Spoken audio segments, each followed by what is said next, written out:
Hello and good morning everyone. I welcome you all at Eduverse News Analysis. Today is 9 October 2023 and we are going to discuss important news and articles from The Hindu newspaper. So let's see what important news we got today to discuss. So before starting the video, for PDF join Telegram channel Eduverse News Analysis. Link आपको description box में provided है. Make sure video को last तक देखें so that सारी important news आपकी यहाँ पर कवर हों. तो चलिए स्टार्ट करते हैं और देखते हैं आज हमें क्या क्या डिस्कस करना है. So first article Israel.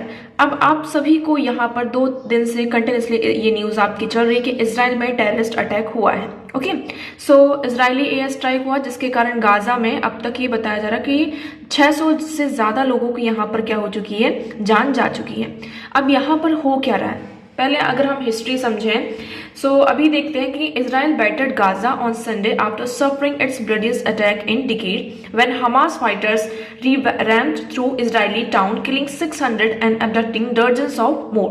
तो देखिए पहले क्या होता है कि जो हमास ग्रुप है आप सभी को पता है, तो वहां से अटैक होता है इजराइल के ऊपर, फिर इजराइल यहाँ पर काउंटर अटैक करता है. तो अभी यहाँ पर अटैक और काउंटर अटैक यहाँ पर चल रहा है. इजराइल भी एयर स्ट्राइक कर रहा है जिसके कारण वहां पर हम देख रहे हैं कि गाजा में जो हमास का ऑफिशियल है वहाँ पे जो होम्स हैं, मॉस्क हैं, टनल्स हैं, होम ब्लॉक्स थे, हाउसिंग ब्लॉक्स थे, वो पूरे यहाँ पर उनको हिट किया गया है. ओके, सो अब तक ये कहा जा रहा है कि 370 पीपल इंक्लूडिंग 20 चिल्ड्रन यहाँ पर उनकी डेथ हो चुकी है. बहुत सारे लोगों की यहाँ पर जान जा रही है इस अटैक में. अब ये मतलब कि पूरा हम इसका हिस्टोरिकल बैकग्राउंड देखते हैं कि इसका मीन है क्या, है ना. ये इशू स्टार्ट कहाँ से होता है, इजराइल और पैलेस्टीन के बीच में.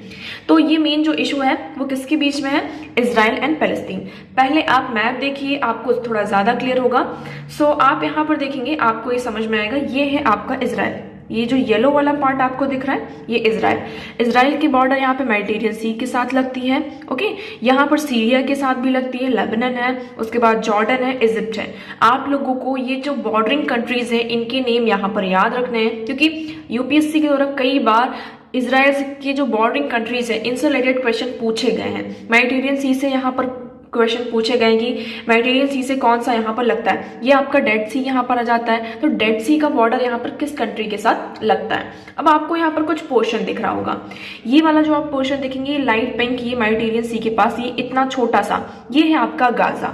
ठीक है, ओके, गाजा. ये लाइट पिंक ये वाला रीजन आपका क्या है, वेस्ट बैंक है. ये येलो वाला पार्ट हमारा इजराइल है. ओके, ये 3 पार्ट हो गए.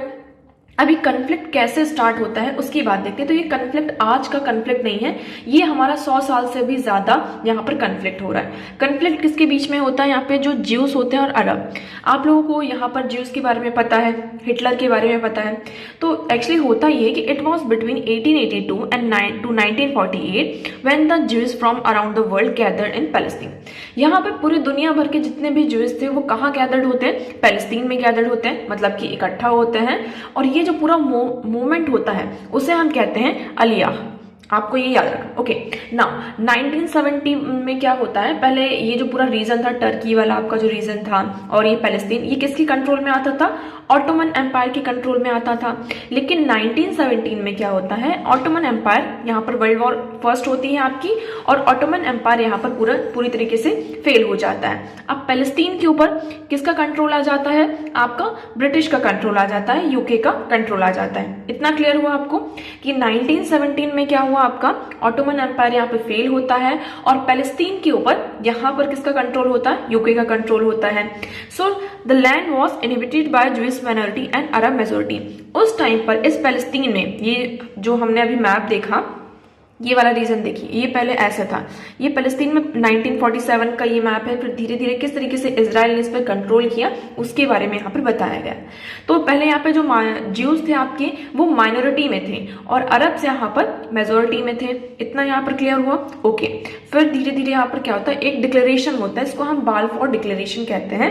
Was issued after Britain gain control with the aim of establishing a home for a Jews in a Palestine. यहाँ पर एक डिक्लेरेशन होता है. किसके द्वारा ये डिक्लेरेशन इशू होता है, आपका ब्रिटेन के द्वारा इसको इशू किया जाता है, जो कि ये कंफर्म करता है कि आपका जो पैलेस्टीन है वहां पर हम किसको स्टैब्लिश करेंगे, ज्यूज को यहाँ पर स्टैब्लिश करेंगे. लेकिन अरब्स ने इसका क्या किया, इसके अगेंस्ट में गए बहुत सारे, क्योंकि ज्यादातर वहां पर जो मेजोरिटी में लोग थे वो कौन थे, अरब थे। ज्यूज इस आइडिया के फेवर में थे, बट जो पैलेस्टीनियंस थे उन्होंने रिजेक्ट किया। ये पूरा यहाँ पर चलता है, ठीक है। फिर से यहाँ पर कन्फ्लिक्ट होता है। जो ज्यूज थे अब वो किसको क्लेम करने लगे, पैलेस्टीन को यहाँ पे कंट्रोल करने लगे, और अरब्स को वहां धीरे धीरे अरब्स क्या करने लगे, Arabs too did not leave the land and claim it. Arabs भी इसको क्लेम करने लगे और ज्यूज भी यहाँ पर क्लेम करने लगे। इसके चलते यहाँ पर जो ज्यूज थे वो इंटरनेशनल कम्युनिटी का सपोर्ट मांगते हैं। फिर इन 1947 में क्या होता है, यूएन वोट करता है किसको, for Palestine to be split into separate Jews and Arab state. 1947 में हमारा जो यूएन है, नया नया यूएन बना था, तो उन्होंने पैलेस्टीन को दो पार्ट में सेपरेट कर दिया। एक पार्ट ज्यूज को दिया और दूसरा अरब स्टेट, जिससे क्या हुआ, with Jerusalem becoming an international city. और यहाँ पे जो जेरूसलम होता है उसको एक इंटरनेशनल सिटी की तरह यहाँ पर बना दिया जाता है। ये जो ज्यूज लीडर थे उन्होंने इस प्लान को एक्सेप्ट किया, बट अरब साइड से इसको यहाँ पर रिजेक्ट किया गया और कभी भी इस चीज को इम्प्लीमेंट नहीं हुआ, मतलब ये चीज इम्प्लीमेंट नहीं हुई। इसी के चलते 1948 में ब्रिटेन का क्या होता है, ये जो पूरा एरिया होता है पैलेस्टीन वाला, वहां से वो अपना कंट्रोल हटा लेते हैं। सो ज्यूज यहाँ पे क्या करते हैं, डिक्लेयर करते हैं क्रिएशन ऑफ इजराइल। जैसे ही 1948 में ब्रिटेन वहां से हटता है, अपना कंट्रोल पैलेस्टीन से हटाता है, तो ज्यूज यहाँ पे डिक्लेयर करते हैं कि हम क्या करेंगे, इजराइल को क्रिएट करेंगे। अब यहाँ पर पैलेस्टीन ऑब्जेक्ट किया, ठीक है, पैलेस्टीन ने क्या किया, ऑब्जेक्ट किया। फिर ज्यूज ने भी इसका मतलब कि काउंटर अटैक किया और यहाँ पर एक आर्म कन्फ्लिक्ट होता है आपका, मतलब पूरी तरीके से कन्फ्लिक्ट होता है। So neighbouring Arabs also invaded and were traced by Israeli troops. लेकिन इजरायली ट्रूप्स वहां पे उस टाइम पर बहुत ज्यादा स्ट्रांग थी और यहाँ पर इन लोगों ने अटैक इनका पूरी तरीके से एक पूरा वॉर चलता है इन 1948। इससे क्या होता है, जो थाउजेंड्स ऑफ पैलेस्टीनियंस थे वो अपना घर छोड़कर वहां से भाग जाते हैं और ये जो पूरा इंसिडेंट होता है उसको हम क्या कहते हैं, अल नकबा कहते हैं। ओके, फिर यहाँ पर इजराइल धीरे धीरे क्या करने लगे, टेरिटरी पर कंट्रोल करते गए। फिर Jordan then went on a war with Israel. अब यहाँ पर जॉर्डन के साथ इजराइल का वॉर होता है and seize the control over a part of land which was called the West Bank, Egypt occupied Gaza. तो जॉर्डन के साथ यहाँ पर वॉर होती है। फिर ये जो वेस्ट बैंक होता है, इजिप्ट होता है और गाजा होता है, इस पूरे पार्ट पर कंट्रोल होता है। जेरूसलम भी यहाँ पर डिवाइड होता है किसमें, between the Israel and west के बीच में और इजराइल के बीच में, and Jordan in the east. ये तीन पार्ट में यहाँ पर डिवाइड होता है। ओके, फिर इजरायली फोर्स धीरे धीरे क्या करती है, ईस्ट जेरूसलम को भी और जो वेस्ट बैंक होता है, अभी हमने मैप में देखा था वेस्ट बैंक, उसे भी कैप्चर कर लेती है। तो इस तरीके से पूरा यहाँ पर अभी कन्फ्लिक्ट यहाँ पर चलता है। तो आप इस मैप में देखेंगे 1947 में इतना था, फिर धीरे धीरे जो इजराइल है इसका ये कंट्रोल यहाँ पर बढ़ता गया और आज के टाइम पर ये पूरा जो रीजन है किसके कंट्रोल में है, इजराइल के यहाँ पर कंट्रोल में है। ओके, प्रेजेंट सिनेरियो की बात करते हैं तो इजराइल क्या क्या ऑक्यूपाई करता है, आपका वेस्ट बैंक को ऑक्यूपाई करता है। Even although it pulled out of Gaza, the UN still regard that piece of land as a part of occupied territory. अब गाजा अभी भी क्या है, उससे पुल्ड आउट कर लिया गया है इजराइल के द्वारा, बट अभी भी उसे कैसा, एक ऑक्यूपाइड टेरिटरी के रूप में क्या करते हैं, उसको रिकॉग्नाइज करते हैं। इजराइल यहाँ पर क्या क्लेम करता है कि जो पूरा जेरूसलम है उसको अपना कैपिटल मानता है, लेकिन पैलेस्टीन्स जो होते हैं वो ईस्ट जेरूसलम को अपना यहाँ पर कैपिटल मानते हैं कि ये हमारा जो फ्यूचर पैलेस्टीन स्टेट्स है उसका कैपिटल होगा। US is the only of one and only handful of country to recognize Israel's claim to hold of the city। US एक ऐसी कंट्री है पूरे वर्ल्ड में जो इजराइल को एज अ कंट्री यहाँ पर पूरी सिटी को मतलब कि उनका जो कंट्रोल है उसको यहाँ पर रिकॉग्नाइज करती है। तो ये पूरा यहाँ पर अब इशू क्या आ रहा है, टेंशंस क्या है इन कंट्रीज के बीच में, तो इजराइल और पैलेस्टीन के बीच में ईस्ट जेरूसलम, गाजा और वेस्ट बैंक को लेकर यहाँ पर टेंशन है। ओके, तो ये जेरूसलम आपको यहाँ पर दिख रहा है, तो इस सिटी की जो ईस्ट वाला पार्ट है उसको लेकर ये वेस्ट बैंक और ये गाजा, इन तीन चीज को लेकर इजराइल और पैलेस्टीन के बीच में कन्फ्लिक्ट यहाँ पर चल रहा है। So Palestinians in Gaza and West Bank says they are suffering because of Israeli actions and restriction. Israel says it is only acting to protect itself from Palestine violence. अब देखिए पैलेस्टीन यहाँ पर क्या कहते हैं कि वो इजरायली एक्शंस के कारण और उनके जो रेस्ट्रिक्शंस है उसके कारण वो सफर कर रहे हैं, बट इजराइल यहाँ पर ये कहता है कि हम सिर्फ अपने आप को प्रोटेक्ट कर रहे हैं इजराइल जो आपकी पैलेस्टीन वॉयलेंस है। तो इसी के चलते अभी यहाँ पर फिर से हमें क्या देखने को मिलता है कि हमास जो ग्रुप है, कहाँ पर? गाजा में उनके द्वारा अटैक होता है। कहाँ? इजराइल में। अब इजराइल भी वहाँ क्या कर रहा है? आपका काउंटर अटैक कर रहा है। तो इसके कारण यहाँ पे बहुत सारे लोगों की अब तक जान जा चुकी है। इंडिया ने क्या कहा है? इंडियन एम्बेसी ने ये कहा है कि जितने भी लोग वहां पर इजराइल में हैं, जितने भी स्टूडेंट्स हैं, तो वो यहाँ पर सेफ्टी जो भी इश्यूज हैं, कंसर्न्स हैं, उनसे यहाँ पर बना के रखें और एम्बेसी के यहाँ पर कांटेक्ट में रहें। ओके, सो आई होप आपको ये पूरी हिस्ट्री इजराइल और फलस्तीन के बारे में सारी चीजें क्लियर होंगी। तो चलिए नेक्स्ट मूव करते हैं। अब हम क्वेश्चन की तरफ मूव करते हैं। देखिए ये वाला जो क्वेश्चन है ना, क्वेश्चन नंबर फर्स्ट, इससे रिलेटेड हमारा एक आर्टिकल भी है, तो इन दोनों को कनेक्ट करना है। तो पहले आप क्वेश्चन पढ़िए, उसके बाद हम आर्टिकल देखते हैं और मेक श्योर आप इस क्वेश्चन का आंसर कमेंट सेक्शन में करेंगे। ये बहुत ही इजी क्वेश्चन है। कई बार हमने डिस्कस किया है किसके बारे में? कंज्यूमर प्राइस इंडेक्स के बारे में एंड होलसेल प्राइस इंडेक्स के बारे में। तो आप लोगों को अब ये बेसिक्स जो है इकोनॉमिक्स के वो यहाँ पर क्लियर होंगे। उसके अकॉर्डिंग आप लोगों को इस क्वेश्चन का आंसर करना है। चलिए, कल यहाँ पर किसी ने भी क्वेश्चन के आंसर नहीं करे से मेक श्योर आप लोग ज्यादा से ज्यादा पार्टिसिपेट करिए। आप जितना ज्यादा पार्टिसिपेट करेंगे हमें भी यहाँ पर अच्छा लगेगा, हम और ज्यादा यहाँ पर क्वेश्चंस को लेकर आएंगे, इसमें इंक्लूड करेंगे, जिससे आपका ज्यादा से ज्यादा यहाँ पर रिवीजन हो सके। तो चलिए पहला क्वेश्चन देखते हैं। Consider the following statement. पहला स्टेटमेंट क्या कह रहा है? The weightage of food in consumer price index is higher than that in wholesale price index. इसमें ये कहा जा रहा है आपका एक सीपीआई होता है, कंज्यूमर प्राइस इंडेक्स, और एक होता है होलसेल प्राइस इंडेक्स। इसमें ये कहा गया है फर्स्ट स्टेटमेंट में कि जो फूड का वेटेज है वो सीपीआई में ज्यादा है बट डब्ल्यूपीआई में क्या है? आपका कम है। तो क्या ये स्टेटमेंट आपकी करेक्ट होगी? सेकेंड हम बात करते हैं, the WPI does not capture change in the piece of service which CPI does. इसमें कह रहा है कि अगर कुछ चेंजेस आते हैं तो डब्ल्यूपीआई में इतना ज्यादा उसका असर नहीं होता है। मतलब सर्विसेज के प्राइस में अगर कुछ चेंजेस होते हैं तो डब्ल्यूपीआई में आपका जो होलसेल प्राइस इंडेक्स होता है उसमें चेंजेस नहीं होते।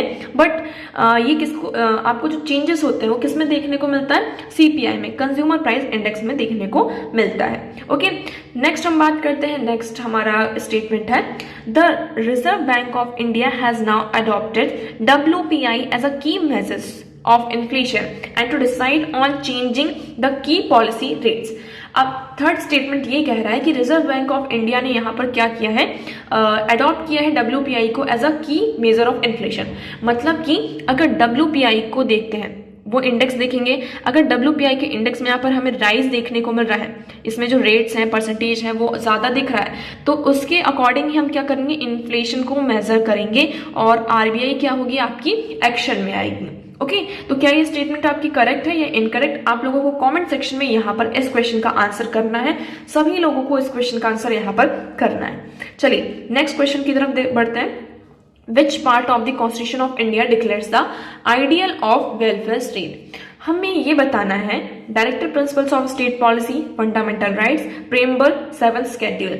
यहाँ पर कौन सा पार्ट है इंडिया का जो कि वेलफेयर स्टेट का जो आइडिया है उसको डिक्लेयर करता है? क्या फंडामेंटल राइट्स में है या फिर हमारे प्रेम्बल में है, 7th शेड्यूल में है, या फिर directive principles of state policy में? बहुत ही इजी क्वेश्चन है और ये दोनों क्वेश्चन आपकी यूपीएससी के द्वारा पूछे गए क्वेश्चन है। सो दोनों क्वेश्चन आपकी प्रीवियस ईयर क्वेश्चन है। तो आप लोगों को यहाँ पर इन क्वेश्चंस को अटेम्प्ट करना है और कमेंट सेक्शन में दोनों क्वेश्चंस के आंसर करने हैं। ओके, वीडियो के एंड में आपको इन क्वेश्चंस के आंसर दिए जाएंगे। सो ensure you watching the video till the end. चलिए आगे बढ़ते हैं और हम अब डिस्कस करते हैं हमारा पहला article, a census for a new deal. देखिए इस आर्टिकल में आपको बहुत ज़्यादा इन्वॉल्व होने की ज़रूरत नहीं है, बिकॉज इसमें मेनली जो पार्टीज़ के बारे में, जैसे बीजेपी हुआ, आपका न्यू लिबरल हो गया थीम, लिबरल थीम हो गया, इसके बारे में यहाँ पर डिस्कस किया गया है। ठीक है, हमें इसमें क्या देखना है कि हम अभी यहाँ पर एक आर्टिकल आया क्यों, पहले हमें ये समझना है। आर्टिकल ये आने का मेन रीज़न यहाँ पर ये है, अभी बिहार में क्या हुए हैं आपके कास्ट बेस्ड सर्वे हुआ है। क्या हुआ है आपका? कास्ट बेस्ड सर्वे। ठीक है, इस सर्वे से क्या निकल कर आता है? मतलब कास्ट बेस्ड सर्वे करवा रहे हैं या फिर कोई भी सर्वे होता है तो उससे क्या निकल कर आता है? उससे यहाँ पर कुछ बातें निकल कर आती है। पहली चीज ये निकल कर आती है, हमें यहाँ पर पॉपुलेशन का जो प्रपोर्शन है, पॉपुलेशन का जो प्रपोर्शन है कि फॉर एग्जांपल हिंदूज कितने हैं, अगर हम कास्ट बेस्ड सर्वे की बात करते हैं, हिंदूज यहाँ पर कितने हैं, मुस्लिम्स कितने हैं, और हिंदूज के बीच में भी हमें पता है कि कितने ज़्यादा यहाँ पे कास्ट होती हैं, कम्युनिटीज़ होती हैं, तो उनका हमें एक तरीके से क्या पता चलता है, नंबर पता चलता है, प्रपोर्शन पता चलता है हमारे पूरे पर्टिकुलर स्टेट का। मुस्लिम्स का नंबर हमें पता चलेगा, यहाँ पर जो आपकी बुद्धिज्म है, क्रिश्चियंस यहाँ पर कितने हैं, जितने भी कम्युनिटी के यहाँ पे लोग हैं उनके बीच में भी जो आपका हमें डिफरेंट डिफरेंट टाइप्स की कम्युनिटी देखने को मिलती है। हिंदूज में यहाँ पे वो भी डिवाइड है आपका, मुस्लिम्स में भी आपको कुछ पार्ट्स देखने को मिलते हैं, क्रिश्चियंस में भी देखने को मिलते हैं।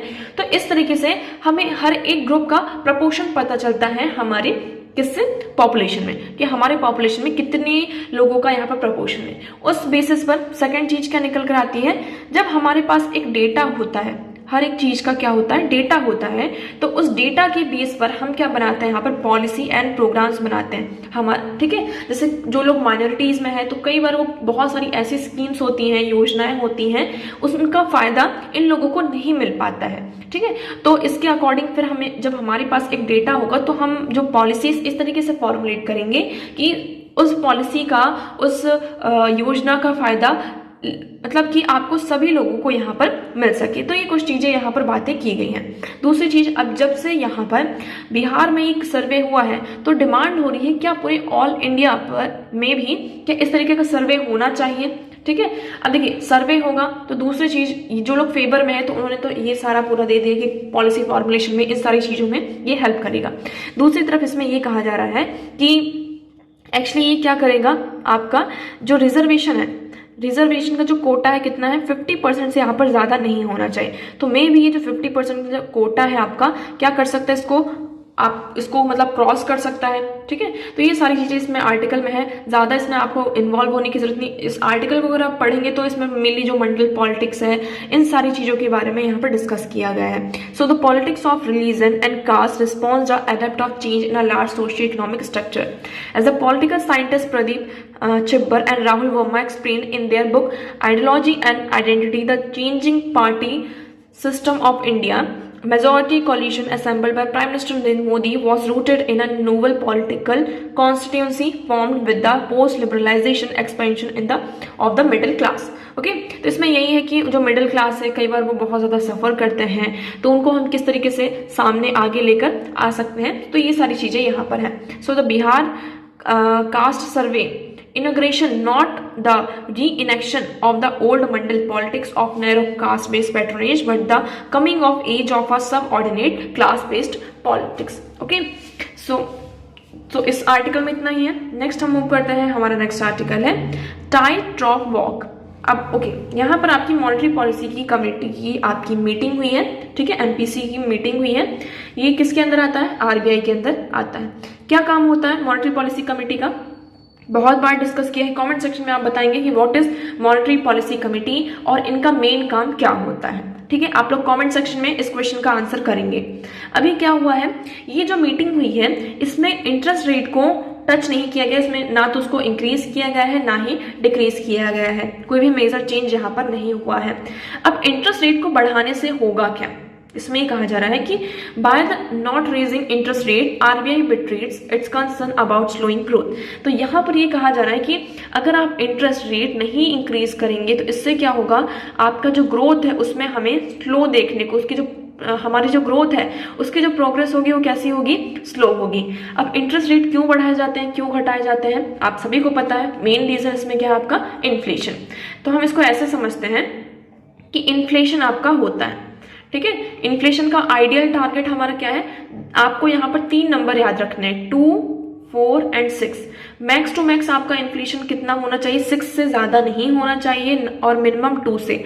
आइडियल यहाँ पर जो है आपका 4 होता है कि 4 आपको यहाँ पर रखना ही रखना है, मतलब कि आपका जो इन्फ्लेशन जो परसेंटेज है वो कितना होना चाहिए, 4% होना चाहिए। अगर 4% से यहाँ पर ये आगे बढ़ता है, 4 से 5, 6, 7, 8 जाता है और या फिर कम होता है 3, 2, 1 या फिर और भी कम होता है, तो कौन एक्शन में आता है? आपकी मॉनेटरी पॉलिसी कमेटी आरबीआई यहाँ पर एक्शन में आती है और आपकी मॉनेटरी पॉलिसी होती है। मॉनेटरी पॉलिसी कमेटी का काम क्या हो जाता है? यहाँ पर हमने देखा कि ये क्या करती है, फिर आपके जो डिफरेंट रेट्स होते हैं, हम बात करते हैं एमपीसी की, इसमें हमारे रेट होते हैं, आपका होता है रेपो रेट, दूसरा होता है रिवर्स रेपो रेट, तीसरा होता है एसएलआर, फोर्थ होता है आपका सीआरआर।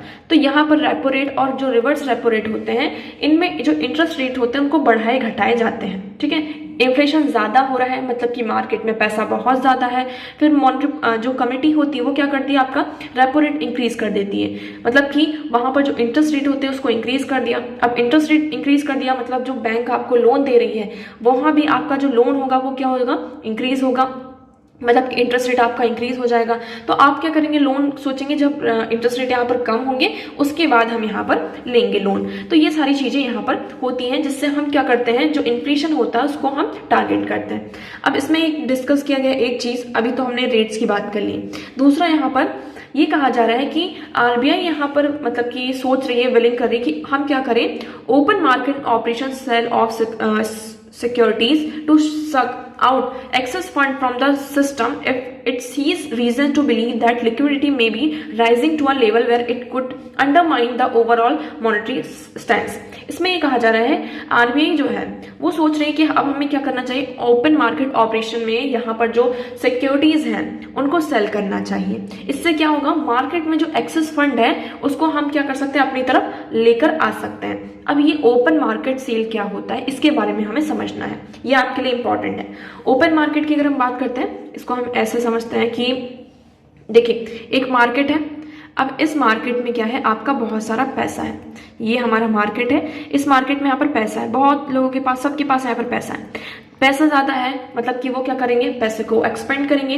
जब वो स्पेंड करेंगे पैसा अपना, तो इससे क्या होगा, जब किसी भी चीज को उसकी मतलब कि बहुत ज्यादा वो नंबर में हो जाता है, तो यहाँ पर इन्फ्लेशन मान लीजिए बहुत ज्यादा बढ़ गया। अब यहाँ पर आरबीआई आती है, वो ये कहती है आप लोगों के पास बहुत सारा पैसा है ना, आप एक काम करिए, ये सारा पैसा हमें दे दीजिए, इसके बदले में हम आपको एक पेपर देते हैं, उस पेपर को ही हम क्या कहते हैं, सिक्योरिटीज कहते हैं, ठीक है। ये जो आपका पेपर होता है उसे हम सिक्योरिटी कहते हैं। उन्होंने पेपर दिया, ये कहा ये जो पेपर है इसकी वैल्यू एक तरीके से 100 रुपए है, कितनी है, तो मैं आपसे 100 रुपए ले रहा हूं और आपको ये एक पेपर दे रहा हूं, इसकी वैल्यू आपकी 100 रुपए है। मार्केट में आप कहीं भी इस पेपर को लेकर जाएंगे तो आपको इसका जो भी दाम है वो आपको यहाँ पर मिलेगा। तो इस तरीके से ये कहा जा रहा है कि हम क्या करेंगे, जो सिक्योरिटीज है इसको इशू करते हैं, इसको सेल करते हैं, ठीक है। इससे क्या होगा, मार्केट से हम पैसे को खींच लेंगे। अब लोगों के हाथ में जब पैसा थोड़ा कम होगा, अब वो सिक्योरिटीज आ गई, आप उस सिक्योरिटीज को किसी दूसरे पर्सन को भी यहाँ पर सेल कर सकते हैं। तो जब आपके पास यहाँ पर सिक्योरिटीज आती है, मार्केट में पैसा कम हुआ, तो इस तरीके से हम क्या कर सकते हैं कि जो इन्फ्लेशन है उसको कंट्रोल किया जा सकता है। तो बस इसमें ये 2-3 ही मतलब पॉइंट्स थे जिसको डिस्कस करना था, और बाकी तो यहाँ पर पूरा डेटा दिया गया है कि अभी जो आपका नेक्स्ट फाइनेंशियल ईयर आने वाला है उसमें हमारी जीडीपी ग्रोथ 6.5% तो रहेगी, बट इन्फ्लेशन भी कहा जा रहा है कि धीरे धीरे हमें बढ़ता हुआ नजर आ रहा है। सो meeting RBI also runs the risk of importing inflation and adding to the external sector vulnerabilities if it fails to raise interest rates। तो यहाँ पर अगर इंटरेस्ट रेट, इन्फ्लेशन बढ़ रहा है लेकिन इन्फ्लेशन के बढ़ने के साथ साथ जो इंटरेस्ट रेट है उसमें भी कोई रेज नहीं हो रहा है, अगर उसमें रेज नहीं होगा तो इससे जो हमारा इंटरनल सेक्टर है, सॉरी एक्सटर्नल सेक्टर है, उसमें वल्नरेबिलिटीज देखने को मिलेंगी।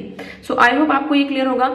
नेक्स्ट मूव करते हैं, अब हमारा नेक्स्ट आर्टिकल है आज का, What caused the flood in Sikkim. अब देखिए सिक्किम में जो फ्लड आया था उसके बारे में यहाँ पर डिस्कस किया गया कि ऐसा क्यों हुआ।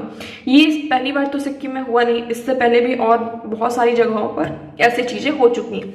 जैसे कि हम 1962 से 2008 तक की बात करते हैं, तो हमारा जो ग्लेशियर है वो आप सभी को पता है धीरे धीरे मेल्ट हो रहा है, ठीक है। So there is an estimated 7,500 glaciers in Himalayas and GLOFs have been associated with major disasters through the year। तो यहाँ पर ये कहा जा रहा है कि हिमालयाज में जो 7,500 ग्लेशियर्स हैं वो किससे यहाँ पर आपके रिलेटेड है, हमारा जो ये ग्लेशियर लेक आउटब्रस्ट फ्लड हो रहा है, मतलब कि ग्लेशियर लेक के कारण जो ब्रस्ट हो रहा है उसके कारण डिजास्टर्स हमें देखने को मिलते हैं। लाइक 1926 में जम्मू एंड कश्मीर में हुआ था, 1981 में किन्नौर वैली में हुआ, 2013 में केदारनाथ में आपका आउटब्रस्ट होता है, उत्तराखंड का एग्जाम्पल यहाँ पर दिया गया है, ओके हिमाचल प्रदेश में हुआ 1981 में। तो ये सारी चीजें हैं। अभी रिसेंटली सिक्किम में हुआ, जिसमें कि टोटल सिक्किम में आप सभी को पता है टोटल 80 ग्लेशियर्स यहाँ पर हैं उस स्टेट के आसपास।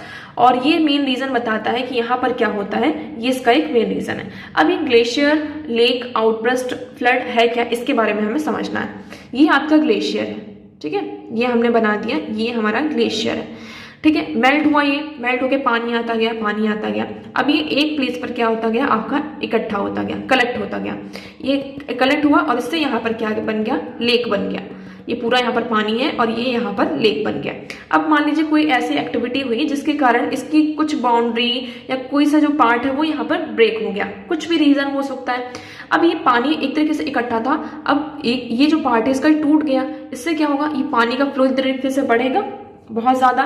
ये पानी जो पूरा इकट्ठा था, कुछ भी जैसे कि मान लीजिए आपने एक टब लिया है, उस टब में आपने पानी भर के रखा है, लेकिन नीचे से वो टब टूट गया, तो पानी एक तरीके से बहुत तेजी से बहता है ना, बहुत ही स्पीड में होता है। तो ये पानी एकदम से बहुत ही स्पीड में यहाँ पर बहा, तो इसे हम कहते हैं क्या, ग्लेशियर लेक आउटब्रस्ट फ्लड। मतलब कि ग्लेशियर के कारण जो लेक बना था वो यहाँ पर ब्रस्ट हो गया पूरी तरीके से। अब सिक्किम में ये हुआ, ये ग्लेशियर जब ब्रस्ट हुआ तो इसके साथ साथ एक आपका डैम होता है, यहाँ पर डैम होता है। तो वो डैम के पास पूरा पानी आता है और वो डैम भी क्या होता है आपका, टूट जाता है। जब ये टूटता है तो बहुत ही बड़ा एक डिजास्टर हमें देखने को मिलता है। तो कौन सा डैम है यहाँ पर, चोंगतांग डैम जो है, इसमें भी हमें डिस्ट्रक्शन देखने को मिलता है और इसका जो कॉन्सिक्वेंसेस है वो हमें देखने को मिलता है। मेनली ये जो डैम था कहाँ था आपका, जो Teesta river hydro power project था, इसके लिए इस डैम को यहाँ पर कंस्ट्रक्ट किया गया था, जिससे हम क्या कर सकें, इलेक्ट्रिसिटी को जनरेट कर सकें। तो ये मेन रीजन आपका यहाँ पर बताया जा रहा है। अब हम क्या कर सकते हैं, ग्लेशियर लेक्स जो आपके हैं, इनका जो आउटब्रस्ट है, अभी इसका जो मेन रीजन है, मतलब सिक्किम में जो फ्लड आया है, इसका मेन रीजन अभी हमें पता नहीं चला है कि ऐसी कौन सी एक्टिविटी हुई है उस लेक में जिसके कारण ये जो लेक है आपका वो आउटब्रस्ट हुआ, मतलब कि वो टूटा है। एक रीजन तो ये भी दिया जा रहा है कि इससे पहले हमने देखा था कि नेपाल में अर्थक्वेक आया था। क्या हुआ था, अर्थक्वेक आया था। तो मे बी इसके कारण कुछ यहाँ पर डिस्ट्रप्शन हमें देखने को मिला हो, जिसके कारण ये जो आपका लेक है वो टूट गया हो। ओके, तो अभी तो इसमें इतना ही है, बाकी इसमें और भी ऐसा कुछ इंपॉर्टेंट नहीं है। नेक्स्ट हम मूव करते हैं, नेक्स्ट आर्टिकल है how the digital India act will shape the future of countries cyber landscape. इसमें बात की जा रही है किसकी, digital India act. Digital India act क्या है, अब आप सभी को पता है कि हमारा डिजिटल इंडिया एक्ट 2023 है। जैसे हम अपने आप को अपग्रेड कर रहे हैं, हम यहाँ पर डिजिटल इंडिया की तरफ आगे बढ़ रहे हैं, तो उसके साथ साथ और भी कंसर्न्स आ जाते हैं, जैसे कि आपका साइबर सिक्योरिटी हुआ, सिक्योरिटी का कंसर्न होता है, प्राइवेसी का कंसर्न होता है, तो उसे हम कैसे यहाँ पर हैंडल करें। इससे पहले हमारा क्या था, इंफॉर्मेशन टेक्नोलॉजी एक्ट 2000, जो कि आपका बहुत ही ज्यादा यहाँ पर ओल्ड हो चुका था, पुराना हो चुका था, और जो हमारी न्यू प्रॉब्लम्स आ रही थी वो उसको यहाँ पर डील नहीं कर पा रहा था। इसके चलते हम यहाँ पर क्या लेकर आए, डिजिटल इंडिया एक्ट यहाँ पर लेकर आए, जो अब हमारी न्यू यहाँ पर प्रॉब्लम्स है, लाइक हम बात करते हैं किसकी, साइबर सिक्योरिटी की, यहाँ पर प्राइवेसी की, सिक्योरिटी की, इन सब से जो आपकी AI प्रैक्टिसेस हैं, हम इसमें से डेटा जो आपका है उसको कैसे प्राइवेट बना सकते हैं, उसको प्रोटेक्ट कर सकते हैं। इसलिए अब हमारा क्या आया है, डिजिटल इंडिया एक्ट आया है।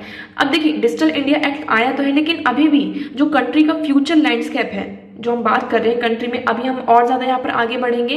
तो फ्यूचर अगर हम देखते हैं तो जो इंडिया का फ्यूचर है उसके अकॉर्डिंग ये एक्ट इतना ज्यादा एफिशिएंट नहीं होने वाला है। तो हमें ये इंश्योर करना होगा the propose DIA incurs several private clauses and mirror of dynamic evolution of digital environment, addressing its multifaceted challenges and opportunity. These previous underscore legislation responsive of ever-changing digital ecosystem. Okay, तो इसमें देखिए आपको क्या क्या risk है इसके बारे में ही बताया गया कि हम क्या करेंगे, जो आपकी न्यू एज टेक्नोलॉजी है उसको मिटिगेट करने की कोशिश की गई है। ओके, इसमें अभी हम जो ओपन इंटरनेट है आपका, एक्सेसिबिलिटी और रेगुलेशंस के लिए इसको यहाँ पर जो आपके यूजर्स हैं उनके बीच को प्रोटेक्ट करने की बात की है। इसमें सेफ हार्बर प्रिंसिपल की बात की गई है कि आपके जितने भी ऑनलाइन प्लेटफॉर्म्स हैं और यूजर यहाँ पर कंटेंट को जनरेट करते हैं, तो यहाँ पर वो कैसे होने चाहिए, सेफ होने चाहिए, उनके जो रिव्यू हैं वो सेफ यहाँ पर होने चाहिए। तो इस तरीके से हम एक ट्रस्ट को बिल्ड कर सकते हैं, क्योंकि आपकी जो टेक्नोलॉजी वो दिन पर दिन यहाँ पर बढ़ती जा रही है और इसकी साथ साथ इंपॉर्टेंस भी बढ़ती जा रही है। बट उसके साथ साथ ऑन द अदर हैंड हमें उससे क्या करना है, रेगुलेट भी करना है। ओके, नेक्स्ट हम मूव करते हैं। सो नेक्स्ट आर्टिकल है prey based habitat dictate Asiatic wild dog tiger coexistence study. यहाँ पर एक स्टडी हुई है जिसमें ये कहा जा रहा है कि prey based habitat dictate Asiatic wild dog tiger coexistence. तो यहाँ पर आपके जो वाइल्ड डॉग है इसको हम ढोले भी कहते हैं, इन्हें हम ढोल या फिर ढोले आप कुछ भी प्रोनाउंस कर सकते हैं, और टाइगर की को एग्जिस्टेंस के बारे में यहाँ पर बताया गया है। लेकिन इसमें मेनली कहा जा रहा है कि धीरे धीरे हम सर्वे किया, स्टडी सामने आई, उसमें ये कहा गया कि इनका जो नंबर है वो धीरे धीरे क्या हो रहा है, आपका डिक्रीज हो रहा है। सो ओवरलैपिंग प्रे अवेलेबिलिटी और हैबिटाट सुटेबिलिटी को dictate a positive association between Dhole and tigers. तो देखिए अगर प्रे की अवेलेबिलिटी यहाँ पर अच्छी होती है, क्योंकि ये भी वाइल्ड है, दोनों एनिमल्स आपकी कार्निवोरस है, ओके, तो एक तरीके से ये कहा जा रहा है कि अगर इनका को एग्जिस्टेंस अच्छा रहता है, एक न्यू स्टडी में ये कहा पाया गया कि ओवरलैपिंग प्रे अवेलेबिलिटी, यहाँ पर जो प्रे की अवेलेबिलिटी है वो ओवरलैप हो रही है, मतलब कि प्रे यहाँ पर ज्यादा है, शिकार यहाँ पर ज्यादा है, ठीक है। हैबिटाट सुटेबिलिटी अगर अच्छी रहती है तो इससे क्या कर सकते हैं, जो ढोले और टाइगर्स होते हैं इनका जो को एग्जिस्टेंस है उसको हम कोऑपरेटिव, उनके बीच में अगर बिहेवियर होता है तो वो एक साथ क्या कर सकते हैं, को एग्जिस्ट कर सकते हैं। समझ में आए, मतलब कि मान लीजिए यहाँ पर दो प्रे हैं, मतलब उनके दो खाने के लिए दो शिकार हैं। अब अगर ये एक साथ कोऑपरेट करते हैं, एक साथ रह रहे हैं, मान लीजिए एक यहाँ पर आपका वाइल्ड टाइगर है, सॉरी टाइगर है, और दूसरी तरफ ये वाइल्ड डॉग है, ढोले की हम बात कर रहे हैं, ये दोनों साथ में रह रहे हैं आपके, ओके। अब दो प्रे अगर ये कोऑर्डिनेट करें कि एक तुम्हारा एक मेरा, तो इस तरीके से यहाँ पर क्या हो सकता है, ये को एग्जिस्ट कर सकते हैं। सो ये यहाँ पर हो जाता है। अगर हम ढोले की बात करते हैं, इसका मतलब साइंटिफिक नेम क्या है ये आप लोगों को याद रखना है, तो स्कियोन अल्पिनस, तो ये आप लोगों को ये पॉइंट याद रखना है। हम ढोले के बारे में और इंपॉर्टेंट फैक्ट्स देख लेते हैं। सो ढोले क्या आपके, इन्हें हम एशियाटिक वाइल्ड डॉग भी कहते हैं। ये मेनली इंडिया में कहाँ पाए जाते हैं, वेस्टर्न एंड ईस्टर्न घाट्स में, और आपका जो सेंट्रल इंडियन लैंडस्केप और नॉर्थ ईस्ट इंडिया में पाए जाते हैं, तो आपको ये याद रखना है, ओके। ये वेस्टर्न और ईस्टर्न घाट्स में आपके जो ये रीजन है इसमें बहुत ज्यादा ही पाए जाते हैं। Historically Dhole purportedly occurred throughout southern Russia, all across Central Asia, south Asia and south east Asia. अगर हम हिस्टोरिकली देखें तो मेनली सदर्न रशिया है जो आपका, सेंट्रल एशिया और south Asia, south east Asia में पाए जाते हैं, ओके। अगर हम इनका स्टेटस देखें, ये आप लोगों से पूछा जाता है कि इसका IUCN रेड लिस्ट में क्या स्टेटस है, तो ये इंडेंजर्ड की कैटेगरी में आते हैं। इस तरीके से होता है, आप देख सकते हैं इनको, okay. Wild life protection act के शेड्यूल 2 में और साइट्स के अपेंडिक्स 2 में इनको रखा गया है। सो आई होप आपको यहाँ पर क्लियर होगा, ओके। सो न्यूज़ और आर्टिकल्स तो हमारे यहीं पर खत्म होते हैं। आप इतनी ज़्यादा कुछ इंपॉर्टेंट न्यूज़ नहीं थी, जितने भी इंपॉर्टेंट न्यूज़ थी हमने उन्हें सारा डिस्कस किया, कवर किया। अब हम बढ़ते हैं कुछ क्वेश्चंस की तरफ, हमारे क्वेश्चंस का हम आंसर देखते हैं। सो हमारा फर्स्ट क्वेश्चन था कंसिडर द फॉलोइंग स्टेटमेंट, तो इसमें आपका राइट ऑप्शन हो जाता है ऑप्शन ए 1 and 2 ओनली। आपका जो फर्स्ट स्टेटमेंट है, जो कंज्यूमर प्राइस इंडेक्स में फूड का जो वेटेज होता है वो हाई होता है in comparison to wholesale price index, तो ये स्टेटमेंट आपकी करेक्ट है। WPI does not capture change in prices of service, यहाँ पर जो सर्विसेज में कोई चेंजेस होता है तो उसका प्राइस WPI में कैप्चर नहीं किया जाता है, उसका जो चेंज है वो CPI में आपका कैप्चर किया जाता है। So second statement is also correct. Third statement is incorrect because RBI यहाँ पर CPI में जब चेंजेस होते हैं, CPI में आपका चेंज होता है तो उस टाइम पर मेजर करती है आपका इन्फ्लेशन, तो CPI को देखती है ना कि WPI को, इसलिए आपका जो थर्ड स्टेटमेंट है वो इनकरेक्ट हो जाता है। इसके तहत आपका जो फर्स्ट ऑप्शन है 1 and 2 ओनली, ये करेक्ट हुआ। सेकंड हम बात करते हैं which part of the constitution of India declares the ideal of welfare state, तो उसमें आपका राइट ऑप्शन होता है ए, दोनों का ही आपका ए है, directive principles of state policy, आप यहाँ पर देख सकते हैं। The welfare state is a concept of government in which of the state plays a की role in the protection and promotion of the economic and social well-being of its citizen, तो Indian constitution declare the concept of welfare state in the directive principles of state policy, इसलिए हमारे Indian constitution में जो आपका welfare state का concept है वो किस में स्टेट किया गया है, DPSP में किया गया है, ओके। सो आप यहाँ पर देख सकते हैं जैसे कि promotion of social welfare, article 38 हम बात करते हैं, ओके। नेक्स्ट है आपका equal justice and equal opportunity article 39, right to work livelihood article 41 यहाँ पर आता है। आर्टिकल 43 किसकी बात करता है, living wages and improve working condition, protection of health and childhood article 47। तो ये सारे आर्टिकल वेलफेयर स्टेट को क्या करते हैं, आपके रिप्रेजेंट करते हैं, जो कि किसके अंदर आते हैं, आपके DPSP director principles of state policy के अंदर आते हैं, डिक्लेयर किए गए। ओके, सो आई होप आपको दोनों क्वेश्चन यहाँ पे क्लियर है। सो आज के लिए इतना ही। मैं उम्मीद करती हूँ आपको सारी चीजें यहाँ पर क्लियर होंगी। वीडियो कैसा लगा कमेंट सेक्शन में एक कमेंट करके आप लोग जरूर बताइएगा। आपका एक कमेंट हमें यहाँ पर कंटिन्यू करने में एक मोटिवेशन प्रोवाइड करता है। सो आज अगर वीडियो अच्छा लगा है तो उसे लाइक करना, चैनल को सब्सक्राइब एंड शेयर करना ना भूलें। तो आज के लिए इतना ही। Thank you so much for discussion.